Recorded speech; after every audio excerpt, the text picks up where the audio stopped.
Greetings. இன்னைக்கு நம்ம பார்க்க போற அதிகாரம் வந்து எபேசியர் 6வது அதிகாரம்.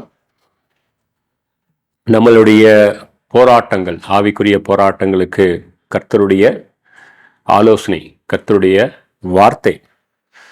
6:11 நீங்கள் பிசாசின் தந்திரங்களோடு எதிர்த்து நிற்க திராணியுள்ளவர்களாகும்படிக்கு தேவனுடைய சர்வாயுத வர்க்கத்தை தரித்துக் கொள்ளுங்கள்.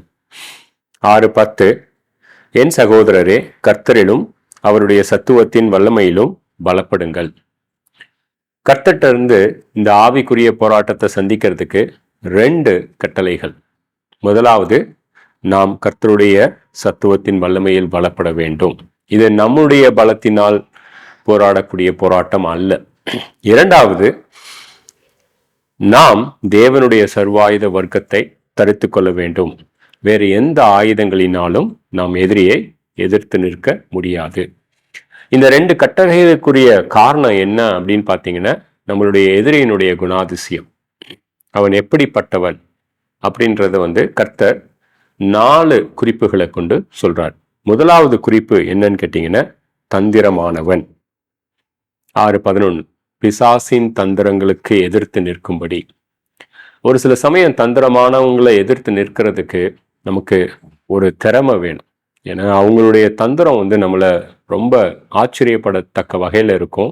நம்ம விழுந்துட்டோன்றது தெரியாத அளவுக்கு இருக்கக்கூடிய தந்திரங்கள் தான் ஒரு சில பேருடைய தந்திரங்கள். பிசாசு முதலாக கர்த்தரினால் அறிமுகப்படுத்தும் பொழுது ஆதியாகமம் 3 தந்திரமானவன் என்று அடையாளத்தோடு அறிமுகப்படுத்தப்பட்டான்.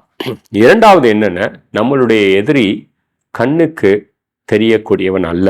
ஏனெனில் நம்மளுடைய போராட்டம் மாமிசத்தோடும் இரத்தத்தோடும் அல்ல. மாமிசத்தோடும் இரத்தத்தோடும் இருந்தாலும் கூட அதற்கு பின்னாக இருந்து நமக்கு கண்ணுக்கு தெரியாத விதத்தில் செயல்படக்கூடியவன் தான் இந்த எதிரி. மூன்றாவது என்னன்னா, ரொம்ப ஆர்கனைஸ்டா இருக்கக்கூடியது தான் நம்மளுடைய எதிரி.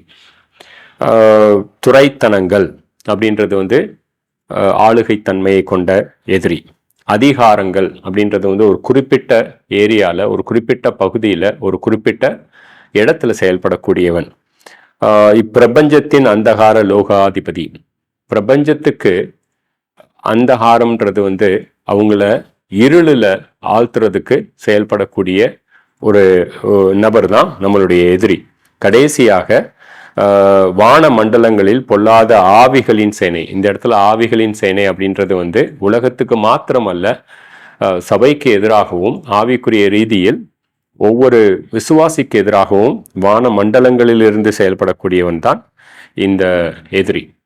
ஸோ கண்ணுக்கு தெரியாதவன், தந்திரமானவன், ரொம்ப ஆர்கனைஸ்டா செயல்படக்கூடியவன். கடைசியா 4வது குறிப்பு என்னென்ன, பொல்லாதவன். ரைட். எதிரி திருடவும் கொல்லவும் அழிக்கவும் வரக்கூடிய அந்த குரூவல், ரைட், கொஞ்சம் கூட இரக்கமே இல்லாத ஒரு பொல்லாத எதிரி தான் இந்த எதிரி.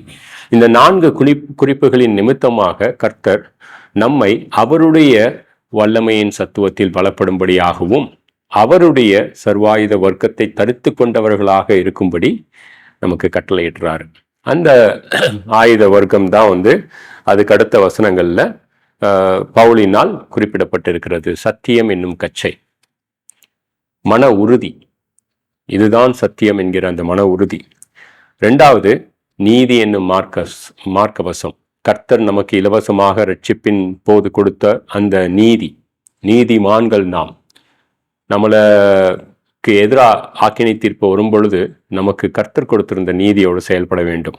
3வது, எப்பொழுதும் ஆயத்தம் கொண்டவர்களாய் நாம் சுவிசேஷத்தை அறிவிக்கக்கூடியவர்களாக இருக்க வேண்டும். சமாதானம் என்னும் ஆயத்தம் என்னும் பாதரட்சை.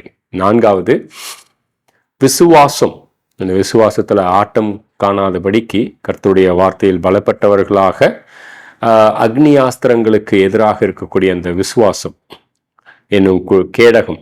5வது வந்து கிருபையினால் விசுவாசத்தை கொண்டு நாம் ரட்சிக்கப்பட்டு இருக்கிறோம் என்கிற அந்த இரட்சணிய தலை சீரா. 6வது, தேவ வசனம். இது வந்து முழு வேதாகமும் அல்ல, அந்த தேவ வசனத்திலிருந்து ஒரு குறிப்பிட்ட சூழ்நிலைக்கு ஒரு குறிப்பிட்ட வசனத்தை கொண்டவர்களாக இருக்கக்கூடிய விசுவாசிகள். கடைசியாக ஜெபம். ஸோ இந்த சர்வாயுத வர்க்கத்தை தரித்து கொண்டவர்களாக 4 குறிப்புகளை கொண்ட அந்த எதிரிக்கு எதிராக நிற்கும்படி கர்த்தர் நம்மை இந்த ஆவிக்குரிய போராட்டத்தில் அழைக்கிறார். ஆமேன்.